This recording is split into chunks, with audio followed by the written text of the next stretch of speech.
The Lost Cryptids Conservatory.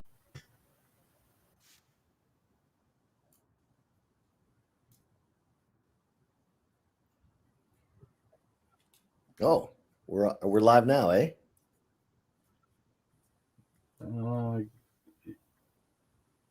30 seconds into it. Yeah, my computer's being a little slow.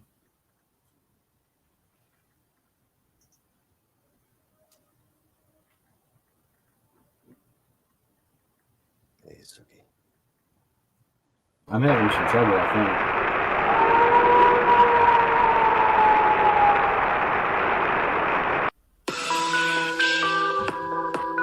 The Lost Cryptids Conservatory, where we will shatter your reality to bring you closer to the truth.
Issues on my end, but we have a great guest today, James Lady, who is the founder of the Michigan Aboriginal Project.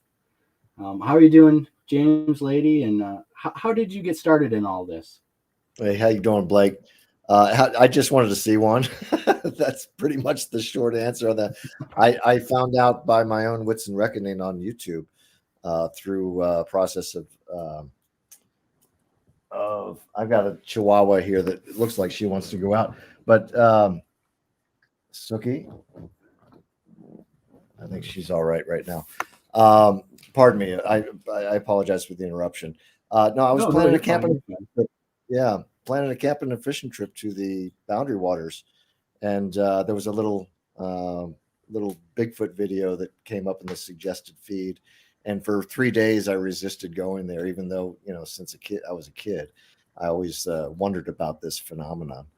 And after I did my research, I found out the lakes and portages we were going to endure. And I was satisfied with my research. And really, it was really the first time I'd used YouTube as a research utility. I had seen YouTube videos before here and there, but never really did the deep dive into it, which I really, I don't want to say regret, but I went down and did the deep dive on that. And it was the Bigfoot thing that really got me there because I've always been fascinated with the subject. So I clicked on that video and I went right down the rabbit hole, like we do, right? So, and I found out this is a real phenomenon, and because it's real, I just wanted to see one.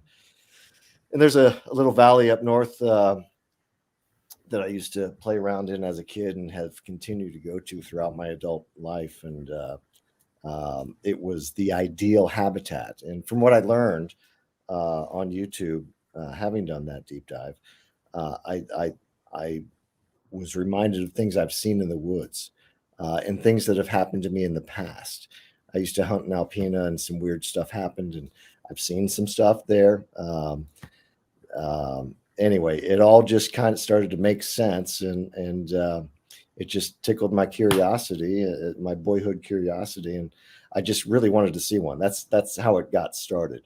I wanted to see one. If they were real, I wanted to see one, and it's it's been an incredible journey. I'm a photographic artist, an avid angler. I do some photographic art, things like this. This is the skin of a brook trout. I sell my stuff on product and that kind of stuff. And I was going to the woods anyway. And so I took my eyes off the stream and into the woods, into the hills, and started investigating based on, I was motivated based on things that I'd learned from others. And that's how I got started. I just wanted to see one.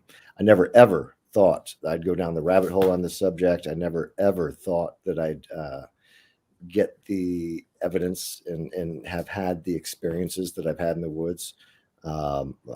It's all new to me, but I feel like a kid in the candy store, right? So I do. I feel like my boyhood enthusiasm for all the awe and wonder of the outdoors is renewed, and it's alive. I'm mid-50s, and there's no greater joy in my life outside my immediate, my daughters and my wife, and there's no greater joy in my life than my love of the outdoors. So that's it in a nutshell. I just wanted to see one. So and then you started your journey, and you started seeing things, and you started getting things, and you actually got quite a few interesting audio evidence and stuff too. So take us step by step through this journey, and what did you come across, and what were you what was coming across your mind as you discovered these and caught this evidence? Well, I'm a naturally curious person. And having learned from others, I had this crazy notion that I might be able to contribute to the recognition of the species. It's kind of a grandiose, goal, but I did that. But I learned from others. Christopher Noel was the first person that actually encouraged me to do some audio. But before that, I had been into it for a couple of years, 2.5 years, and I was just out looking for stick structures, looking for, trying to solve a mystery of the woods that is evidenced by these unusual configurations and manipulations of stick structures. And if you look earlier in my work on YouTube, I've got a channel called Michigan Aboriginal Project.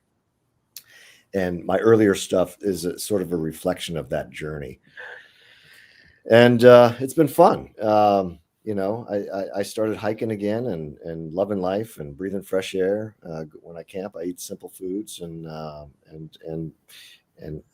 you don't have to look too far outside of your campsite to find evidence of these creations having been around. Then I delved a little deeper into the woods and found my first teepee structure. Actually, on my first day out, it was like, what? Are you freaking kidding me? It can't be this easy. And I thought it was kind of easy. But you hike long enough, you're going to see some interesting things.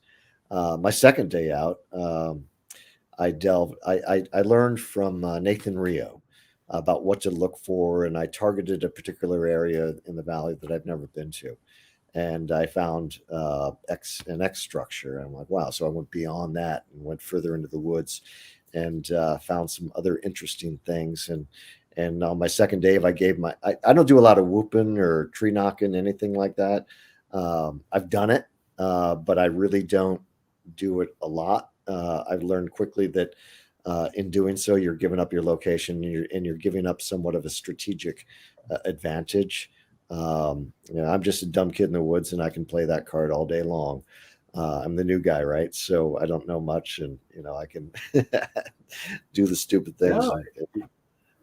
No, I know exactly. You have fine points though about that. but I gave I found a very interesting area where I found some anomalous sort of configurations and in the woods, and I decided to give my first. There's a video on my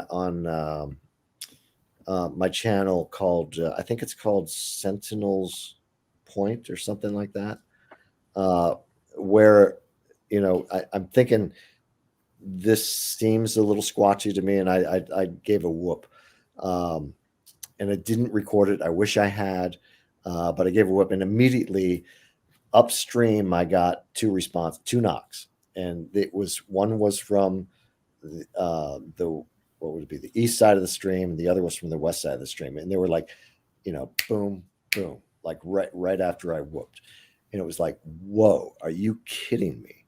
And it's that experience that actually leads me to believe that wood knocks are not actually, these creations, beating a tree with a stick.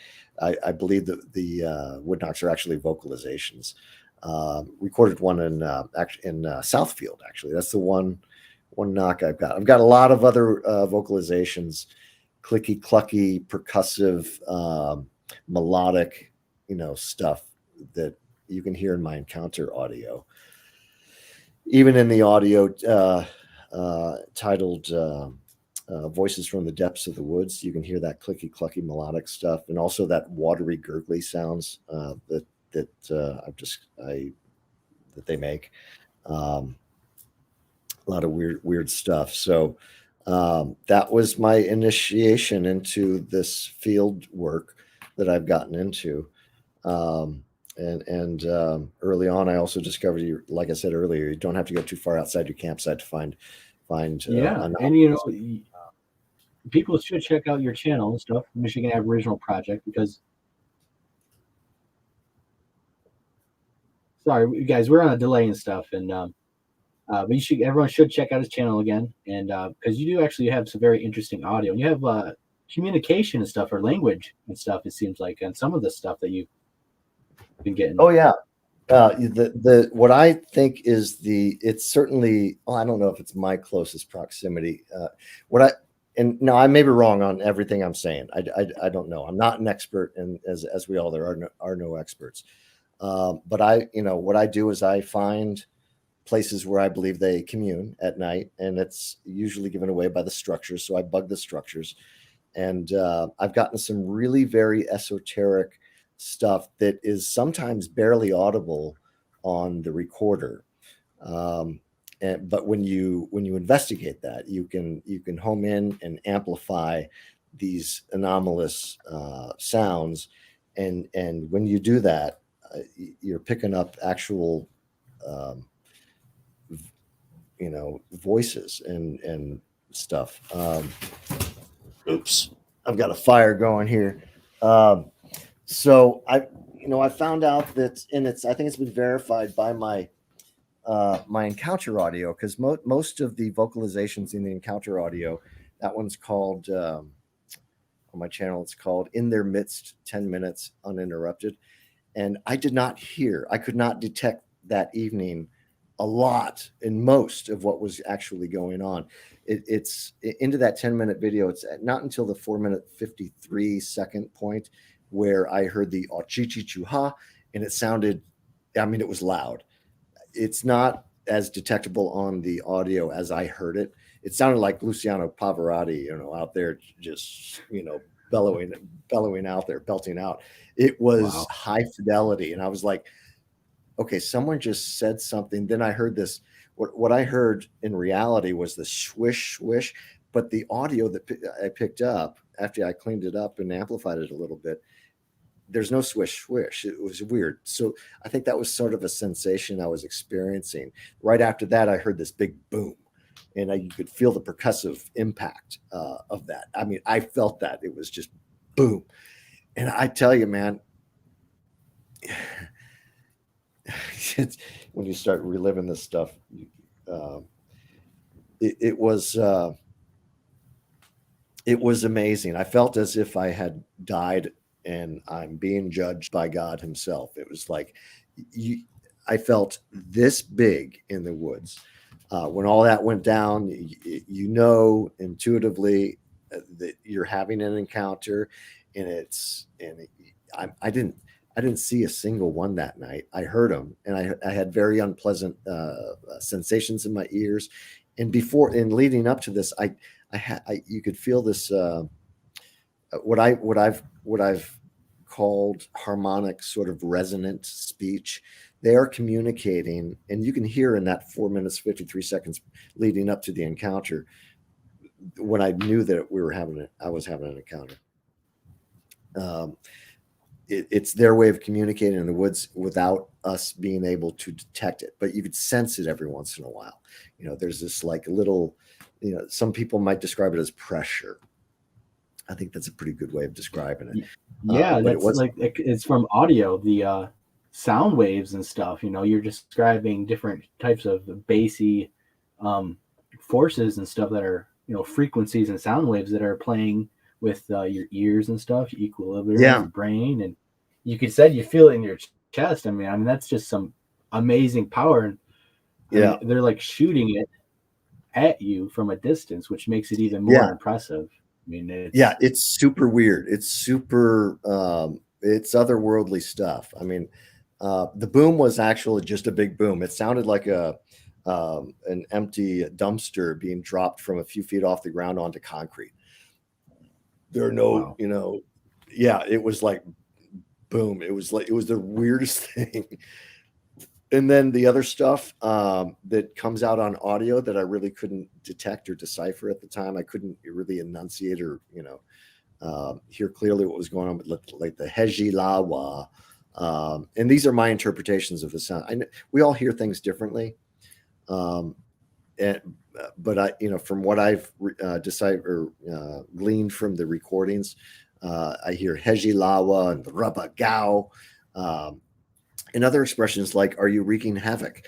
Weird stuff. It sounds like a little gremlinish sort of voice, which reminds me of Teddy Roosevelt's writings in The Wilderness Hunter. He describes things, I wonder, I've got that book here, like elfin-like voices. Great book too. Oh yeah. I ordered this version of it, and I don't have the Bauman story in it. I wish maybe I haven't found it. I've just kind of did a cursory look throughout this, and where I know I marked the page, but he describes these sounds of distant cataracts and such, and based on his experiences, he finds no wonder in the fact that people who live in the recesses of the woods describe these things, and he has no doubts that these things are likely real. I'm going to casually go through this, but there are like elfin voices, and Davy Crockett in his letter to his brother-in-law Abner, Abe, he writes that he witnessed the subject, as he describes it, like a Sasquatch, and not unlike others, he witnesses it appear and disappear as if like wisps of fog on a frog pond. I think he describes it, and it's like, this stuff is absolutely real, and all our the Aesop's fables and such, it's based on ancient tales. Recently, I was listening to Jordan Peterson, and I think he mentioned this in his recent interview with Joe Rogan, that some of these stories are based on thousands of years of ancient lore, which is pretty amazing. So, and I think I say it in on my bio on YouTube, that the depths of the woods, I find them every bit as mysterious as the depths of the ocean. And they are. I can't go to the depths of the oceans. I'd love to see a UFO. I never have. I believe that they're out there, but I don't know where to go and see one. But I certainly found out where to go. You live in a great state for UFOs, because there's a lot of UFOs reported here in Michigan. Yeah, and the UP, they see them regularly. which is interesting because they have a new rocket base program up near Marquette that a lot of people are protesting. But you wonder, how much of this does our government know, and are they aware of? And I think an awful lot. A lot. I would say a lot. Yeah. And it would probably blow our minds and stuff, because it's not, it's not the woo and stuff. It's, this is reality and stuff. This is stuff that's, like you said, from ancient times. And, it's past, and it's continuing on. Just because modern society and modern science doesn't have the understanding and laughs and dismisses all this ancient stuff, cultural stuff. And they're all basically very relevant and very similar in all different cultures spread out in the world. So I think it's just undiscovered through modern people, because it seems like we have amnesia about all the old world and stuff. Oh, we do. Well, we've been conditioned, I think, away from a lot of the realities of the world. I believe, I think we all suspect the government is well aware of this phenomenon. The Army is, the military forces, I believe, are well acquainted with them. As a matter of fact, I had a comment from a British, he sounded British, soldier who was on a detail. He thought it was going to be a babysitting job, and he ended up chasing down and tracking some of these creations. But my current thinking is I'm also for the past 15 years, something like that, I've been involved in a few Bible studies, and my current thinking is that the Sasquatch phenomenon has been around forever, number one, and that and I have some recordings captured in 2020 in the UP that suggest that and it sounds like that these are giants out in the woods. I think the giants phenomenon mentioned in the Bible several times, like specifically Deuteronomy 2nd chapter verse 20 speaks of the Zanzumim people, the Zamzumim, and it describes them as a people that are great and numerous. I think they're still around. And I think that these creations, and it's one of the reasons why I changed the name from Michigan Sasquatch, which I used to be on YouTube, to Michigan Aboriginal Project. Having recorded so much speech that they are a people. They're just different species of Homo sapien that we are. We are Homo sapiens sapien. They're, Melba Ketchum says Homo sapiens cognatus, and I'm on board with that. That makes sense to me. And it's interesting that the nuclear DNA is unidentifiable, even in GenBank with a billion reference points or however many, I don't know. But I think that this phenomenon has been around forever, and the Bible speaks of it. And I'm thinking that the government doesn't care to make this known to the general population. Because it verifies that the biblical tales are true. And, that's my current thinking right now. Yeah. And that could, it could be, we don't know. And, I've always pondered the same thing, these giants or, some people say the Nephilim and stuff in this, the legends of these creatures and stuff, or are they, sons of Eshu and stuff, of Jacob's brother, and, different points of the Bible that people reference, that what are, if these things are. And I think there's a lot of cryptids out there in the world, and a lot bigger giants than Sasquatches, of course. And I have been yelled at in the woods and stuff, and you could tell it was very humanistic speech. It wasn't animalistic; it was human. Yeah, and you hear it in some of your stuff. Yeah, when I heard Ochichi Chuha. The night of my encounter, and that's the one moment where I knew that, okay, this is real, it's happening. That was what, it was conventional speech, right? But the other stuff that was going on is unconventional speech, and it's like this harmonic resonant speech that I refer to that we can't necessarily detect when it's going on. They're able to speak within the general din of the environment, whether it be a windy day, they have a modality that blends in with the wind. The rainy night, as such, was my encounter, my bedtime reminder. Ladies and gentlemen, I am up way past my bedtime. Yeah, so that other, the other modes of speech, are quite real, and I've even documented the infrasound during my encounter. You can see a graphic representation. I could share that with you. It might be just easier just to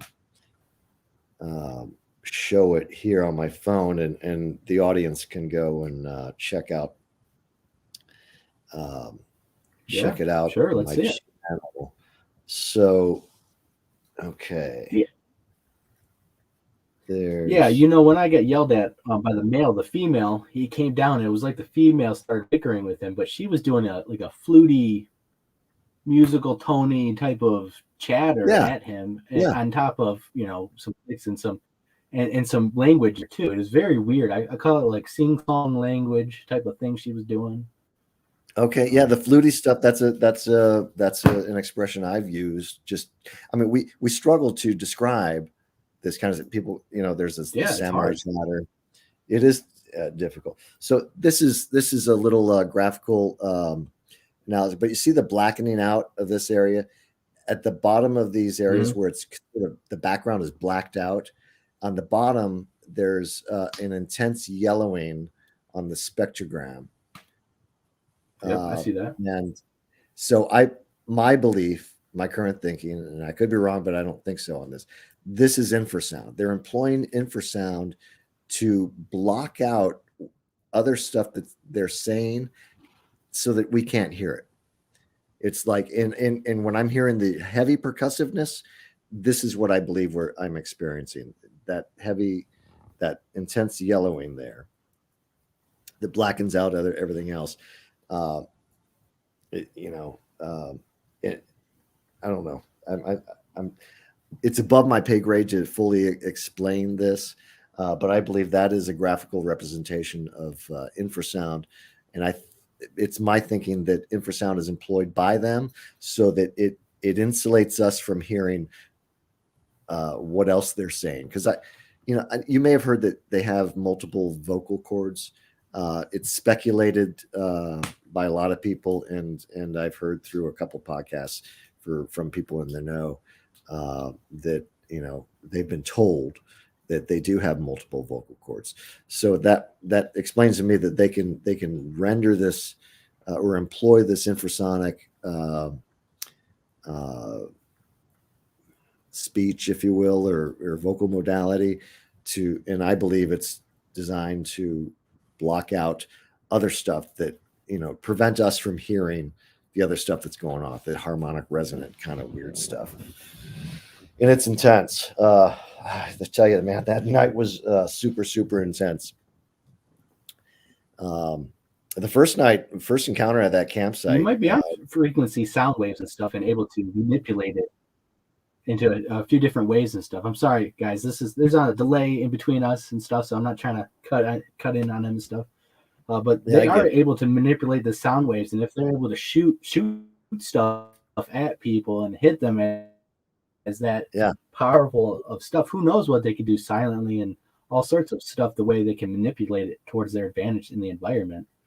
I'm 100% on board with that. There's one point during the encounter. Let me get to that, the graphical representation. Okay, I'm going to play just a few seconds of this. Let me get the volume up. All right. And I'm going to do it because during what you're about to hear, I had a really uncomfortable sense. I think it was what people describe as getting zapped, because it felt like a supreme static on my eardrums, like someone was sandpapering my tympanic membranes, right? And it was really very uncomfortable. And you can hear me saying, "What was that?" And I think that was around the time when I was experiencing that. And you can also see during this time, you have this blackening out the background noise, and it's represented by the intensifying yellow expressions down in that 20 hertz level. And you can also see in the blackout areas, you have a corresponding amplification on the spectrograph above. So let me just play that for you.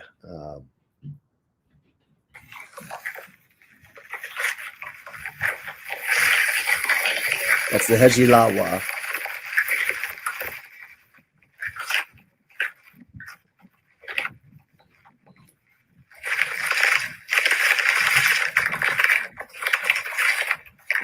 Cow. That was the background. So that was all going on. And are you there? That was all happening, and I was trying to figure it out. And it was that point where I was thinking, okay, what do I do right now? Do I run to my car? And I know at the time that if I ran, I'd be prey. And I decided to sit down and finish my beer. I was drinking out of this mug, and I had about this. It's about a half beer. I had about that much beer left. It was my second one, and I was going to go to bed. And then all this went down, and then I ended up having a third to calm my nerves. And but I chose the path of least resistance. I sat down and simply observed. And part of me is kind of, I kind of wish I had responded vocally, because there's stuff that went on that night that lead me to believe. Number one, I mean, they're not going to let you know they're there if they're going to kill you. But at the time, you're thinking, I'm dead. Honestly, I thought those were the last moments of my life. I was expecting a beastly creation to come out into the dome of my light. I never left the light. I have a low incandescent lantern. It's a small thing. It's not a bright light. I can't stand bright lights, especially in the woods. And I had a candle lantern underneath the table, and I sat down and I stayed in the light. They didn't come in, and there's at one point I thought there could very well be one right behind me, and I thought about doing a quick maneuver, but that might be seen as a sign of aggression. I don't know, but I just stayed put, and I shut up, and I just sipped up my beer, and that was my first night of 3 in the woods. And I wasn't even going to be there that night. I moved my trip up because a friend of mine's mother had passed, and I wanted to attend the service that Friday. So anyway, that all went down. I was there, and I survived it. And 2 days later, I discovered a new structure, bugged that, and that's where the audio titled "Voices from the Depths of the Woods" came from. And I have to say that audio helped me decipher what I was listening to during the encounter after I had cleaned up the audio, which I didn't do for a month. I was pretty messed up for a month. My wife doesn't like this stuff at all. She's kind of getting into it. And recently I've decided to monetize the project just so I can continue and support it. I'm not working right now. I lost my job on my birthday last year in August. So I'm trying to monetize. There's my Michigan Aboriginal Project, and on MichiganAboriginal.com, people can go there and get a feel for my philosophy on the whole thing, and also visit my store. Pardon me. I'm a little ADD, so you'll find me going off on different tangents. And you're doing great. It's all I apologize to the audience and to you for all that, because I can go astray on. Oh, I was going to tell you the audio I picked up that Wednesday night. That was the 23rd of October, 2019. Helped me decipher what went down and what I captured during my encounter, because it's otherworldly stuff. I mean, you're listening to these clicks and clucks and these melodic stuff and this weird stuff, and when I'm trying to understand what happened when I was sensing that raspy in my noise in my ears, what was going on during that time. It was just so bizarre and otherworldly that I really couldn't make heads or tails of it. But the recording I got 2 nights later, where there was no rain, but there was a lot of watery, gurgly sounds, and conventional speech mixed in there. You got come Kapika Swa and FFFim, SFatif. Even earlier in that recording, you hear one say helicopters, and you hear a low voice saying, "Come with me."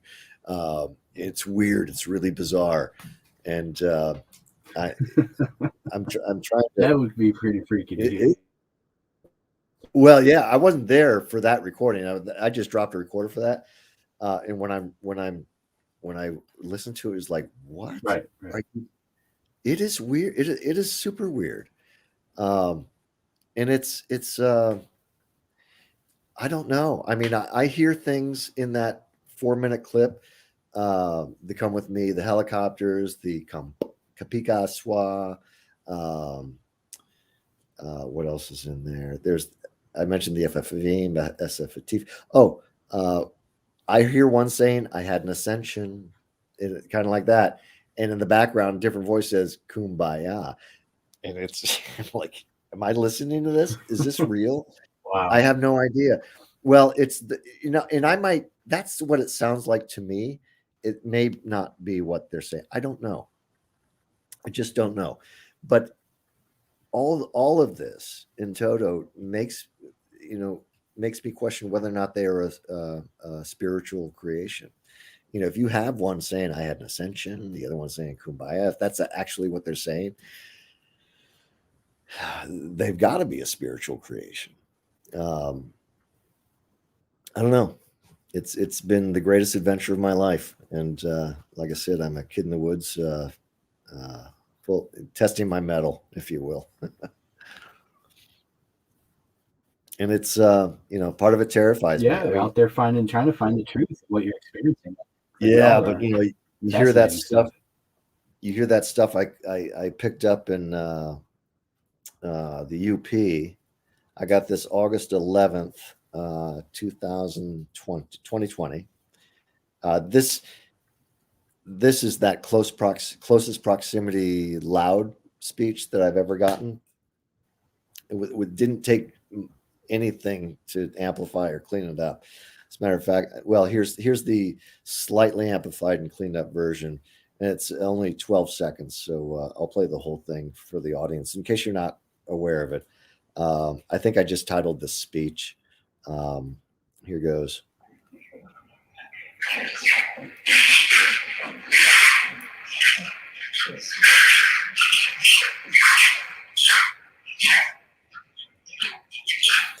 So that's scary stuff. That happened right after I left, and I only know that because the other recorder, which was programmed to go off at 8 or engage at 8 o'clock that night, hadn't gone off. It would have the other recorder would have picked up that speech. This happened soon after I left. I left there maybe around 7:20. So between 7:20 p.m. and 8 o'clock that night, August 11th, 2020. That was caught. So that subject, actually, there are at least 2 subjects right there. And in the middle of that, you hear once in a low voice say "Chauncey." It's weird. But the audience can go to my YouTube channel and hear that. It's bizarre. Everyone check it out. I mean, that's some pretty frightening stuff and very fast chatter and stuff, almost like samurai chatter type of quickness. Yeah. It's like communication in language. Yeah, it's the closest thing I've gotten to Ron Moorhead's audio. I haven't listened to all of Ron's. I've got a CD around here somewhere. Belongs to a buddy of mine. I got to get to. We agreed to have some beers one night and listen to the whole thing, so I could do that. We just haven't yet done that. But that's the closest speech that I've gotten. Now, the same night, I picked up what I call the Hanzo file, because moments into this, you hear one's. It sounds like it's saying Hanzo, and at the very beginning of this recording, you hear one of these big booms. The same boom I experienced during my encounter, the same boom that rendered that percussive wave that I felt. I'll play this a little bit. There's the boom.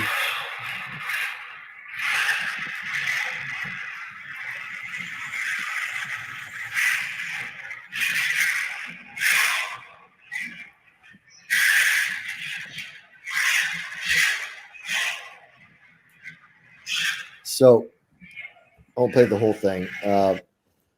That is very terrifying. You wouldn't want to hear that outside your tent. And that was somewhat in the distance, so I did have to work on that, clean it up a little bit, and amplify it a little bit. But that's again, that is, those are giants speaking, and for all I know, one's named Hanzo. It's bizarre. I had an opportunity to go back there this past summer. Actually, in September, I did a trip around Lake Michigan and up through the UP and then down through the state. I was very close to that location. I chickened out. Number one, I didn't have all the time. I had busted a tire leaving Craig Lake State Park, and had to have that repaired and replaced. And I wanted to see my daughter. So there were other extenuating circumstances that justified my not going there. And the place scares the hell out of me. It's not far outside of town, and it's like, are you kidding me? Those are big ass giants in the woods carrying on, and it's like, what the hell is that? Yeah, I mean, once you have the understanding of that power that's there, it is very scary and it's intimidating, especially if you're out there by yourself at nighttime and stuff. I mean, yeah, you have them around you. I mean, you don't want to find yourself in too many bad situations or making them mad at you. Right. It's the reason why at nighttime I stay in my camp. I know that if they're around, they're going to be coming around anyway. I always have recorders going now. I would never go to that place where I picked up that recording at night. I remember wishing to drop recorders. I was with both my daughters on a vacation, and they wanted to stay in Marquette and stay at one of my daughter's apartments, and they had a good old college time evening. But I remember kind of wishing I got to go, girls. We had a little dinner, and then I had to get out before the sun set because I wanted to drop those recorders. And those last two recordings I played for you were captured the same night in the same wallow. And you can see it. That's also on my channel. It's called Vocal Village Recorder Placements. And there's one preceding that, Vocal Village 1, with me just being a dumbass walking through the woods and being in awe and utter awe, because I'm in the midst of the highest concentration. I don't know if it's the highest. There's a place in Southfield actually that has a very high concentration of stick structures. But I was just amazed because a local waitress told me she had an encounter. She told me where, and I went there and I started poking around and I started finding structures. And I'm thinking, this is wow, this is meant to be, really. So Lisa at the diner was her name. I'm grateful, and I'm grateful that happened. But I would never go there at night. Out. Yeah, it did. But there's certain spots and probably areas where you don't want to go and venture at night. There is a reputation that they are mean and they do kill people. There is documented cases of them killing people all across the country. It is out there. You guys can read about it in newspapers and stuff. There are reports. Yeah, there are. But I'm hard pressed to point to any one of them. For the most part, when you hear about encounter stories, clearly these people have survived them. And you read about what was it? The Dennis Martin case in the Smokies. Remember that back in the day? I think Dave Paulides, Paulides speaks of this encounter. He does, as a matter of fact. I'm sure he does. He does. And all the First Nations people, they all have legends and lore of them taking women and children. Even there is the Cass River up in the Thumb area. I'm trying to think. the petroglyphs. There are petroglyphs up there. I can't think of the name of them. Anyway, the tour guides there speak of night demons and the local, indigenous people having reported of night demons stealing their women and children. I do believe that goes on, and it's sad and very scary, and maybe that's another reason why the government doesn't come, to full disclosure on this phenomenon. I don't know, but I've had my first encounter outside my campsite up north was very benign. That's actually the one night I got one on video, and I didn't know that for a good 4 months afterwards when I decided to look at because when I grabbed my flashlight and camera after this encounter I had, it was just a stare down. Went on for several minutes, and it was just. It never moved a millimeter. It eventually closed its right eye because I had this red headlamp on, and I think it perhaps after some time got oversensitized to it, and closed one eye. And it was maybe a few minutes after that I decided, okay, we could do this all night, and I just decided to turn. It was the scariest thing to you're staring one of these things down. I just very nonchalantly turned around and went and nonchalantly got my camera, my video camera, and the flashlight, and that's when I captured a brief. It's like 0.6 of a second. It was very brief in the background. It's smaller. I mean, it is the background. Have you seen that amplified version? I've not seen that particular one. I didn't know that. I didn't know about this story. Actually, it's fascinating. I got some questions about it. Okay, yeah, right on. I'll share. Okay, here. So this is well, let me first play for you the original. I got a 6-second clip. The entire footage is like 9 minutes or something like that. 8.5, 9 minutes. Bear with me here. Okay, so this is, and you're not going to be able to see it. You will see it in the documentary that I'm working on. So let's see if I can. Oops. Pardon me. Okay, here we go.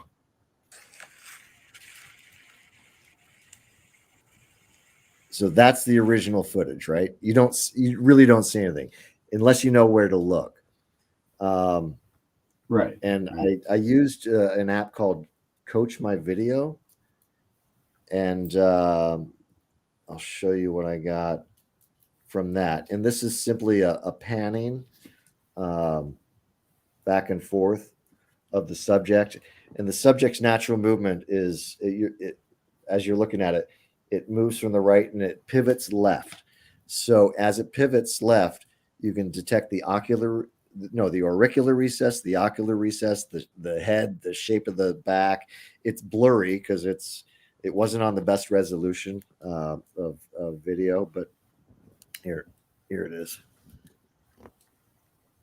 So that's the subject in the background. There he is, pivot. Now I'm panning back.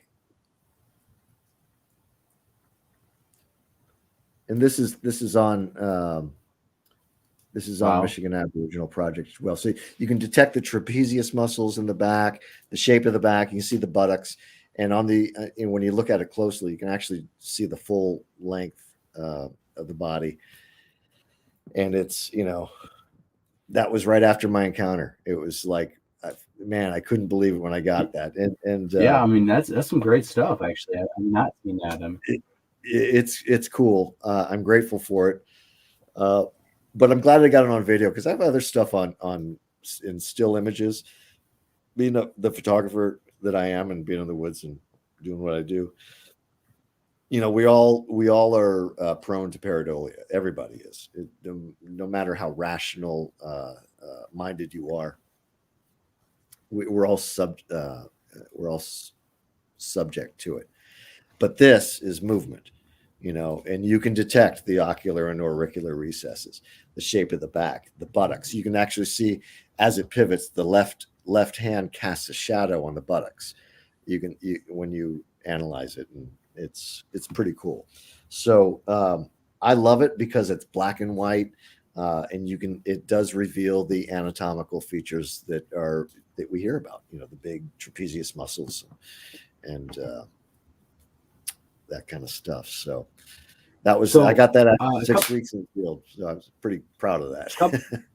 A couple questions real quick for you about the encounter, the subject and stuff. So first, how tall do you think he was? How far away was he when you first were staring at him? And then how far away was he when you captured him on film? And then we'll add, I got a couple more for you after that. Sure. I don't know if they were the same subjects, because the first subject I was staring down seemed huge to me based on how wide set the eyes were. Then I went and got my stuff, and then I captured this. And there is a little bit of evidence in there, and it's not definitive by any stretch. I think that subject that we just saw may have been with another younger subject. And at that point, that was about 20, 30 yards from me. And I estimate that subject to be around 5 feet, give or take a foot. I just don't know. And I call it a juvenile because the one I was staring down prior to that, if it wasn't, I do believe it was another subject because it was just so huge. I mean, those eyes were so huge and so wide set. It was just an amazing kind of thing. But like my encounter night that I recorded, the audio captures that we gained, I think they're just out there observing, watching you, learning from us. That's just my suspicion. So it wasn't too far away. It was a little closer than the original stare down subject. And I'm guessing it was around 5 feet tall. All right, a couple more questions for you.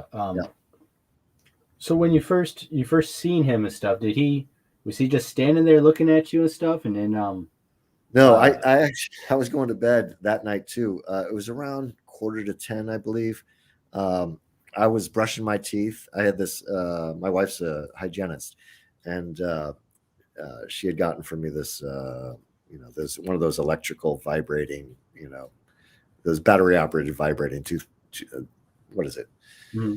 Can't remember the name of it, but anyway, I was just brushing my teeth, so I went to the side of the camp and I was spitting out my toothpaste, and then I look up and that's when I see these two eyes.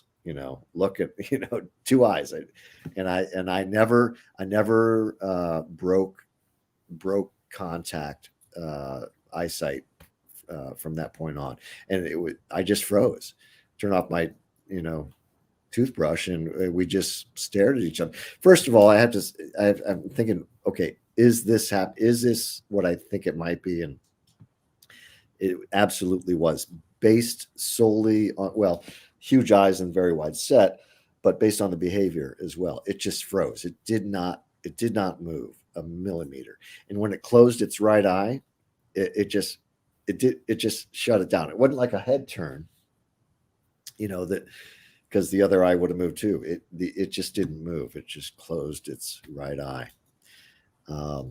Really very bizarre, but a very benign. And I went to bed that night smiling. I was thinking, I was kind of back in the flute player phase of my journey, thinking they're all just kind of peaceful creations. And, but the audio I've gotten since then have reminded me that they are a beastly giant, creation that really demands your respect. It's like you got to respect.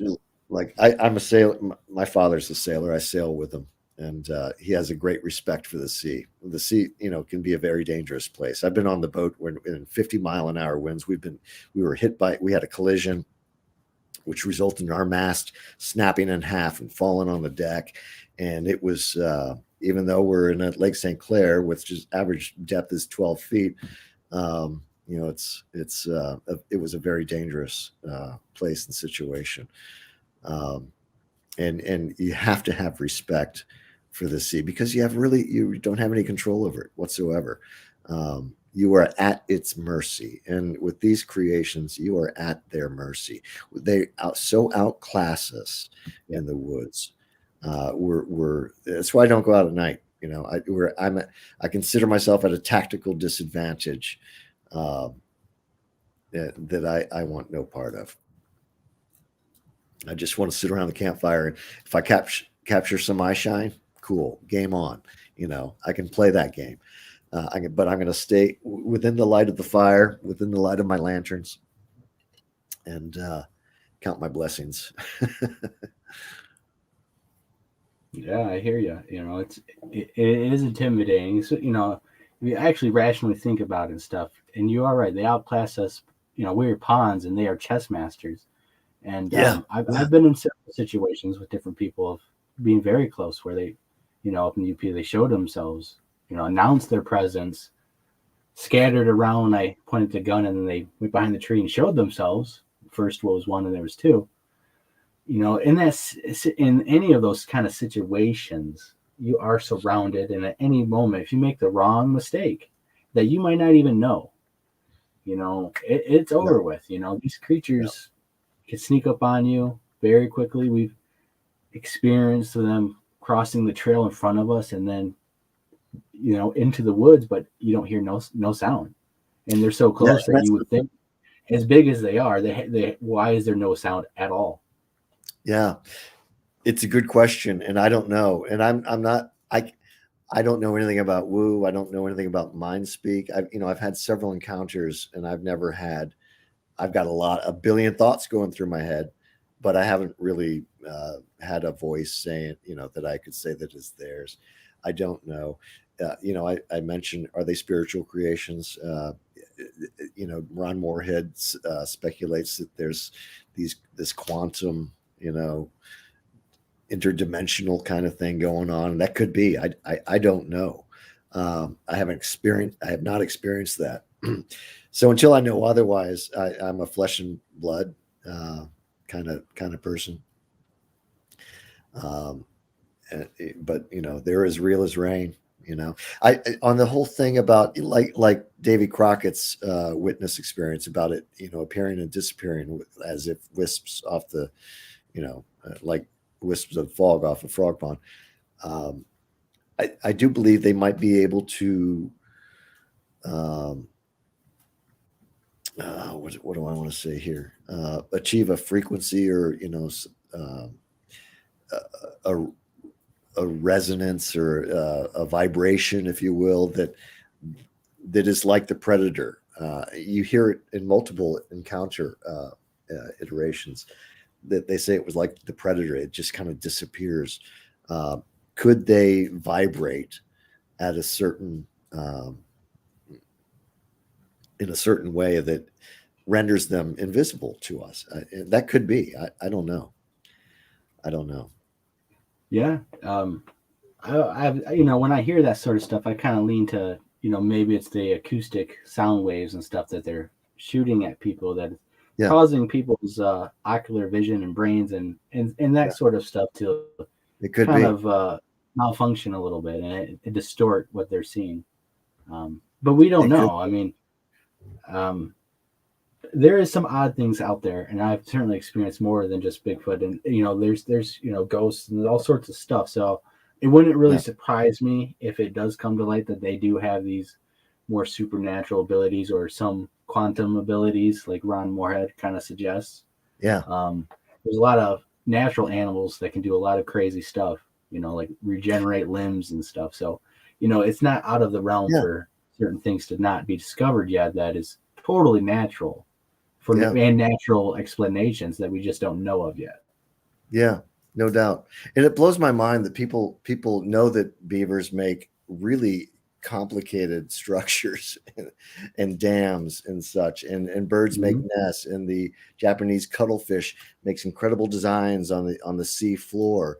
And we know all this, and so many people are quick to dismiss the idea of a Sasquatch. Or these incredible abilities that are reported time and again in witnessing encounters.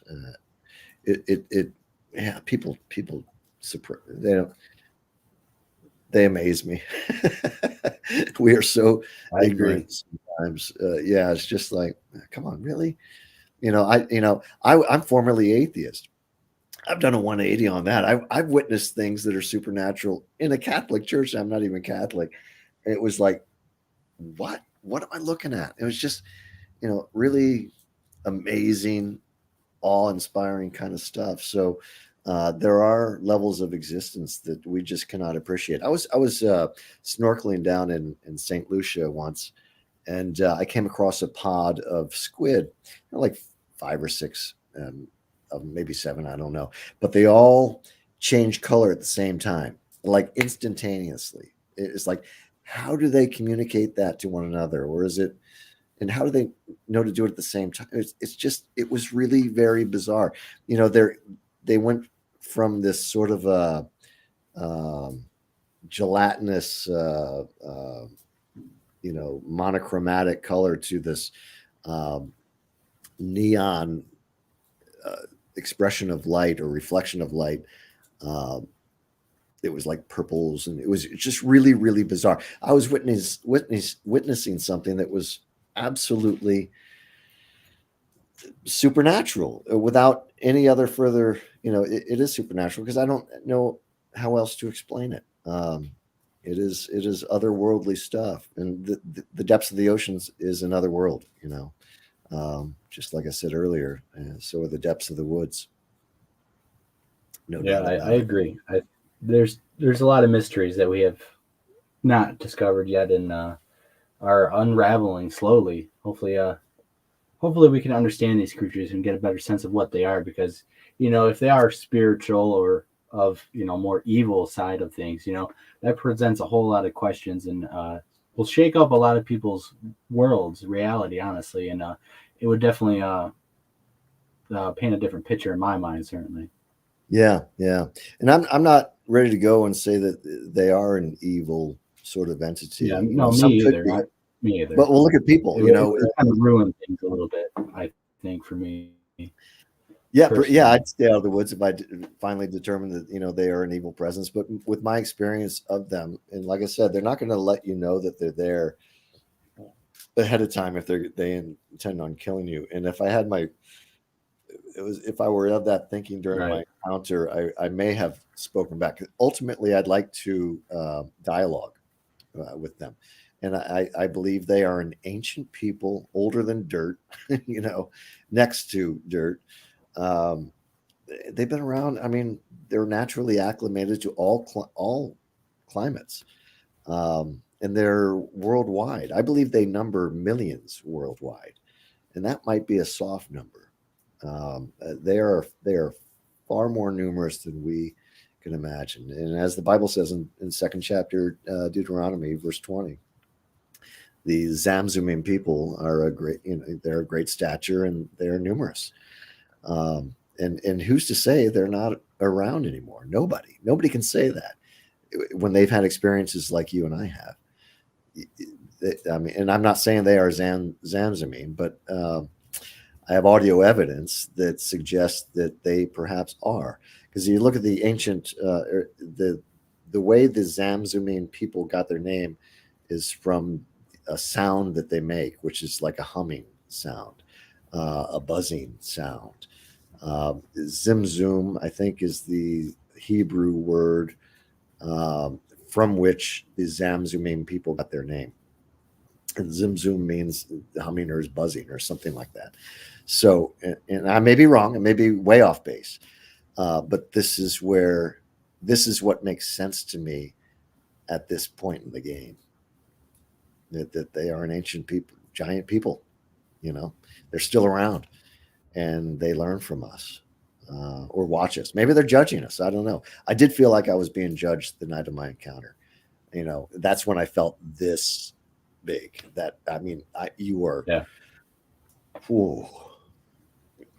Well, the Native Americans around our great state of Michigan and the Great Lakes region, their word for Bigfoot was Sabe and stuff, and it meant honesty.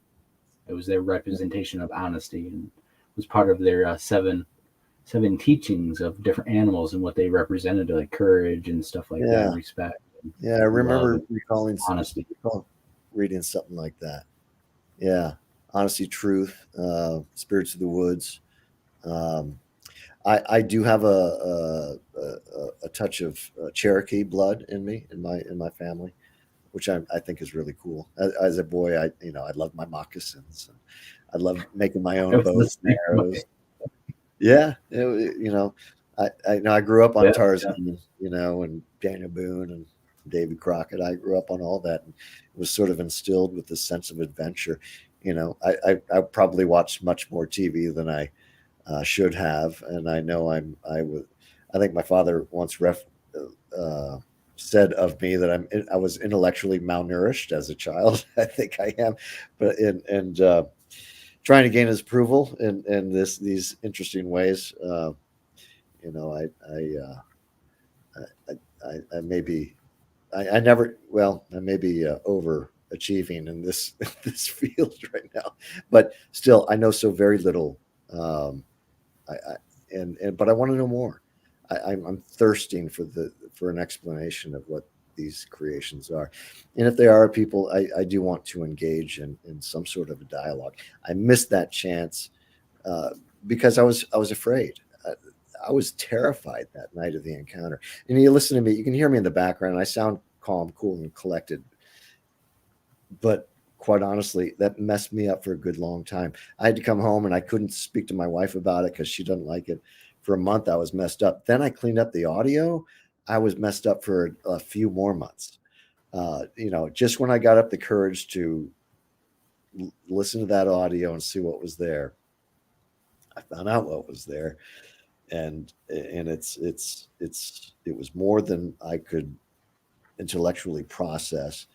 And it messed me up for a good long time. I mean, months, 3, 4 months after that, I was kind of a basket case, and I really had no outlet to deal with it, other than to dig or delve deeper into the audio that I had gotten. I'm kind of shaken right now because, I don't wish that really on anybody. To be in that sort of mental state and have no sort of way of processing or dealing with it, other than delving into it. It's weird. It's a weird phenomenon, and I still do it. I was listening to the audio today, the encounter audio, just to mentally and intellectually, psychologically digest it, and I still have a bit of indigestion. Like I say, I'm shaking a little bit right now. No, it's a big problem and concern, and it does happen to a lot of people, especially people who are not into Bigfoot, and their just reality is shaken by these creatures and stuff. That I think that happens to a lot of people, and a lot of people are suffering that, and long term who have not come forward at all. It's a shame because I think that's why we need to spread awareness and encourage, communication and dialect and open places where you can discuss and come out, because people feel like they are victims and stuff, especially the more aggressive harassment type of things. I mean, who do you call? You can't call the authorities. What are you going to do? Yeah, it's the truth. I've spoken to pastors about it. You speak to, I'm not afraid. I'm kind of dumb this way. I'm socially dumb. I don't, I'm a man named Lady, right? My mother's first name is Gay. So I was the only son of Gay Lady and I have 3 sisters. It's like, every chance I got it. Oh yeah. You had to learn fast. Yeah. You gain thick skin, and that in and of itself is an unusual story. And if you look on MichiganAboriginal.com on I think it's physical artifacts, or it's the second page. Where was I going with this? Dealing with it. Forget what I was going to say. This is my tangential ADD brain going, so I apologize to You're talking you about and your audience. Second page of your website and stuff where you. Yeah, it's the artifacts, but it was a relevant point I was going to make, and I forget what it was. I'm sorry. I'm still a little bit shaking, so from No, the last, it's all good and stuff. you know. It's intense stuff. You got some incredible evidence. People should check out and subscribe to your channel and YouTube and check out your Yeah, website. And yeah, yeah, I most would definitely. appreciate that. Yeah, I need ultimately on YouTube. I think I need something like 4,000 hours, and I don't even think I'm halfway there. But ultimately, I I got to learn from the parable of the talents, right? And it's okay to monetize this kind of stuff. I've long viewed it as because I've prayed on this throughout my journey, and this God has delivered more than I'm able to handle at the moment. I feel at times, but um, my prayers have been answered, and then some. So anyway, I'd like to carry on with what I'm doing, um, and I'd also like to, you know, I'm I've experienced depression in my lifetime, um, and nowadays young men are increasingly marginalized. It's probably one of the, a man named Lady goes off and discovers Bigfoot, on his own. I'm not alone. I'm not claiming that I've discovered Bigfoot, but I wanted to find out the truth. Like I said earlier, I just simply wanted to see one, but now I really want to understand the phenomenon. And it's a journey, and I am gonna monetize my efforts, and came up with a real cool logo, and I think anyway, and I just want to have fun with it, and I hope that I'm doing right. Oh, back to my original point. I talked about my depression. I want to inspire young men. Yeah, I got to come around. It's my tangential ADD going on. I see young men increasingly marginalized and stuck in their basements, thinking, all is lost. And I hate to know that's going around. I live in Grosse Pointe, it's a pretty affluent community, and we see young men committing suicide. But it's not just, a phenomenon in communities like this. It's nationwide, and it breaks my heart because I've been there. I very dispassionately thought how I was going to end my life, and it's a dark place. I'm formerly atheist, and now I see myself as another flawed child of God. And I want to share my experience and encourage young men to embrace their very nature, to be young men, to be wild at heart, as John Eldridge's book is titled, to be out in the woods and realize that the mysteries and wonders of the world are real. God is real, and we are loved despite how flawed we are. We all are. I'm a sinner, and I'm a flawed man. I have many blessings in my life, and I wish to share that and inspire young men to at least give God a chance in their lives, to appreciate and witness how He has been manifest in my life, and to realize that they're just like me. They're another flawed, individual that deserves to live, deserves to embrace adventure, know that they are loved and that everything is going to be okay.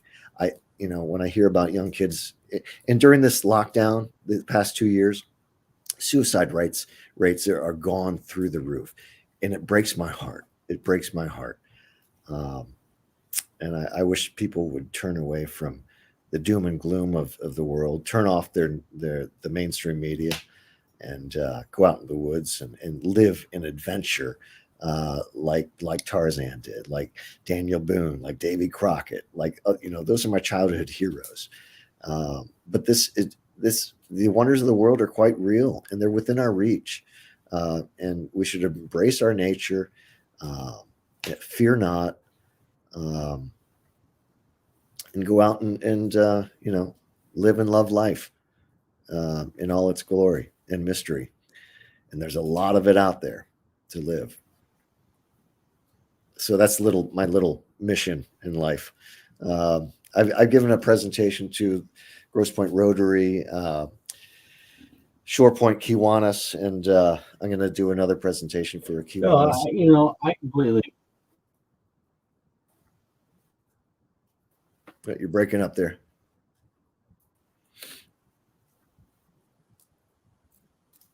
You there?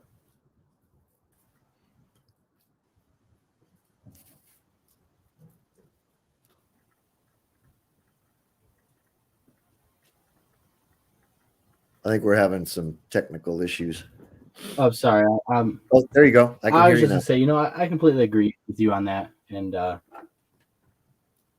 I there? I can hear you now.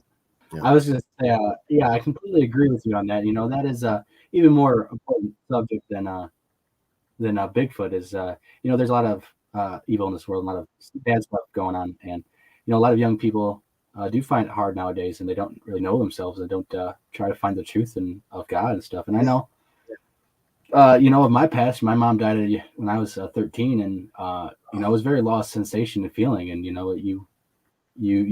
go down to deep darkness, and the woods, and being out in the woods in this subject, did in fact help me, and always having faith, never wavering and stuff has always kept me going through life struggles. And I would encourage everyone to look into Jesus and of God if you don't believe in stuff. Yeah, I'm so sorry.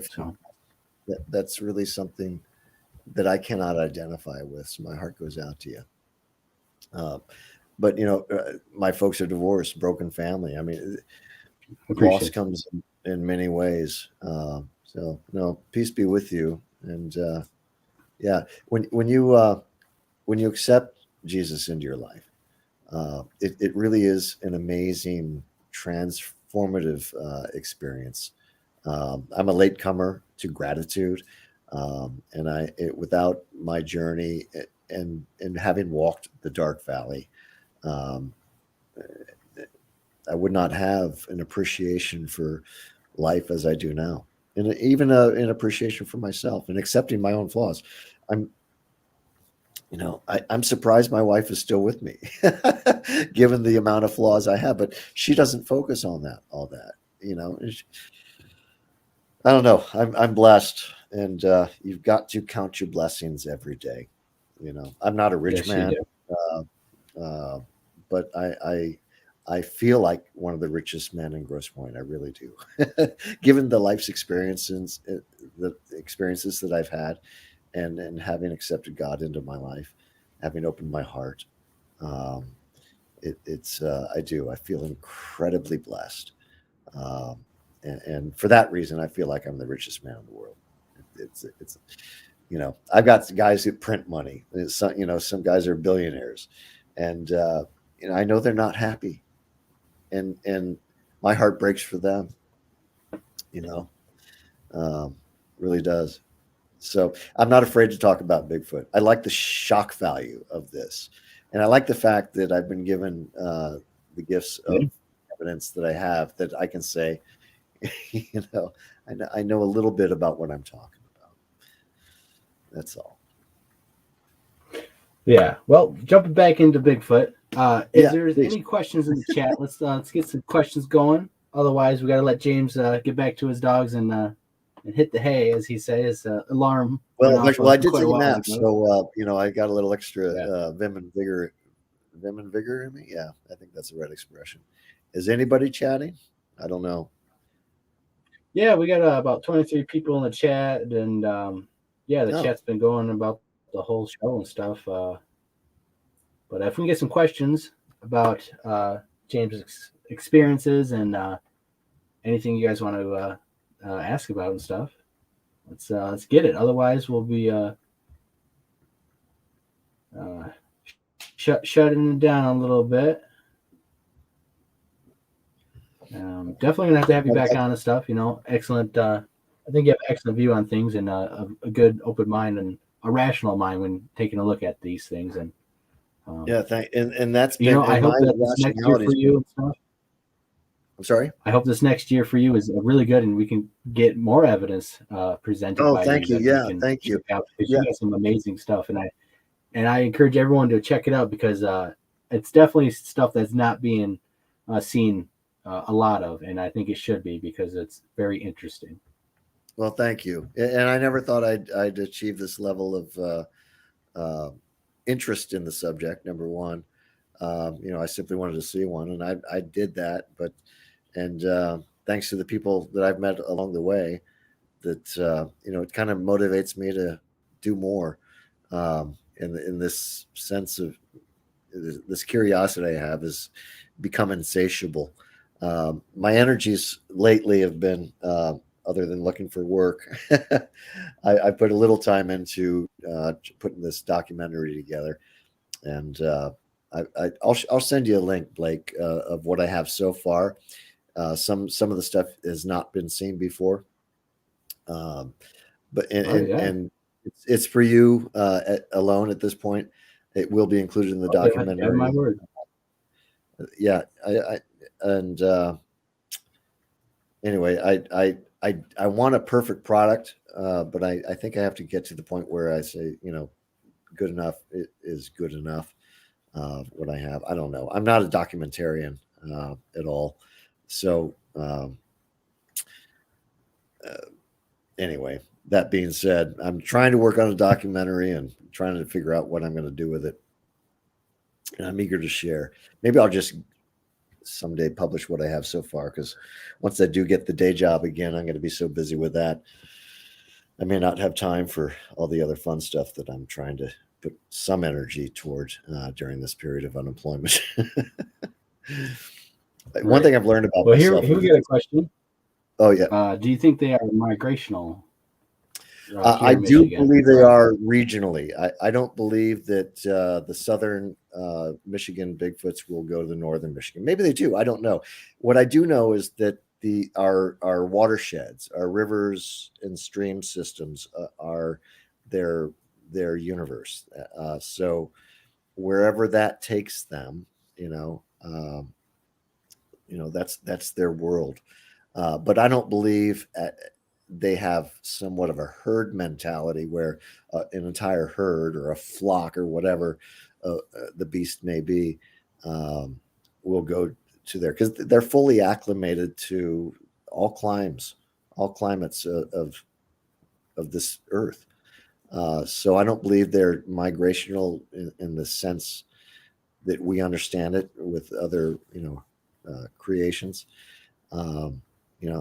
They don't need to be. I believe they are somewhat regionally nomadic, and I think that's as close as migrational behaviors they get. I could be wrong. I don't know. Nobody knows, but that's my read on the subject.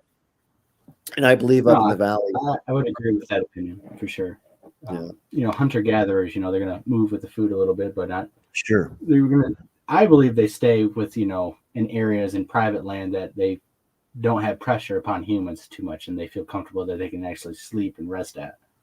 Those are the most important areas for them, and they can scout around and traverse the landscape anywhere they want and right next to people's backyards. But it's those key areas of where they really need to be hidden and not pressured that is most important to them. So they probably migrate to those spots in different seasons and I've found that my recordings around Ann Arbor, I haven't recorded too much in the summer. I probably should, but I've gotten a lot of very interesting recordings in Ann Arbor. You can listen to those in my earlier stuff. It's not my best audio, but it's some of my favorite audio based on things that I've discovered there. And you study those audios, you'll learn about their culture. They do commune, and you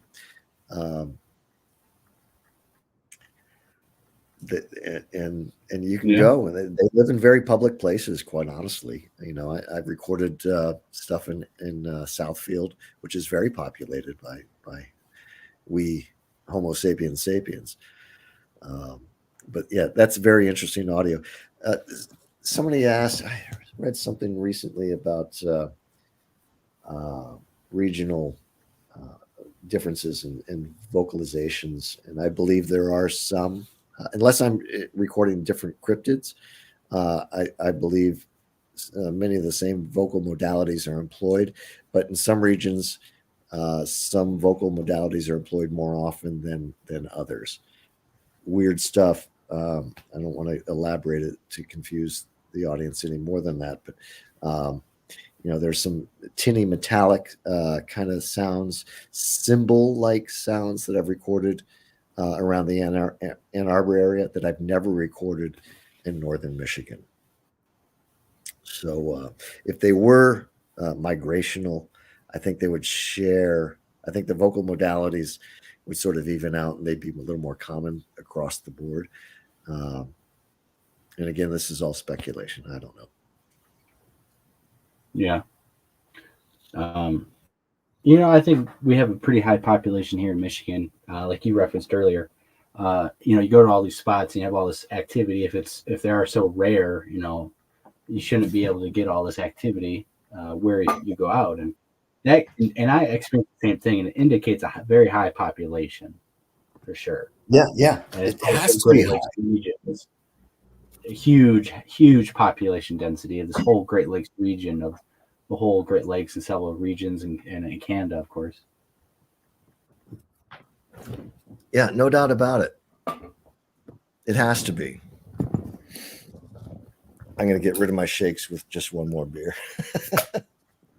It's like my encounter night. Yeah, that's okay. I think we're going to be shutting it down here, guys. It's going on long enough. I do have to go to bed and get up early, actually. So, yeah, all right. I just want to say so very glad that you, and to you, thank you for this time. Yeah, of course. And, I appreciate you coming on, James, and we're gonna have you on again, of course, and hopefully can get you out in the field with us. You have an open invite to some of the stuff that we got planned, actually. Thank you.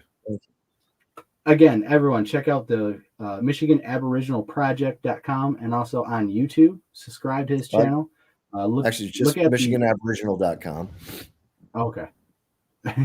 And make sure you check out his evidence and stuff, and give your opinions, comment, and make sure to share too, because I know that his stuff's not getting out there like it should, and I think it's very very interesting. I think it could hopefully open a lot of eyes and doors to discussion and stuff. So, well, all good things. Everyone, thank you for watching. We really appreciate everyone and all the support you guys give and all the time you guys take to watch our stuff.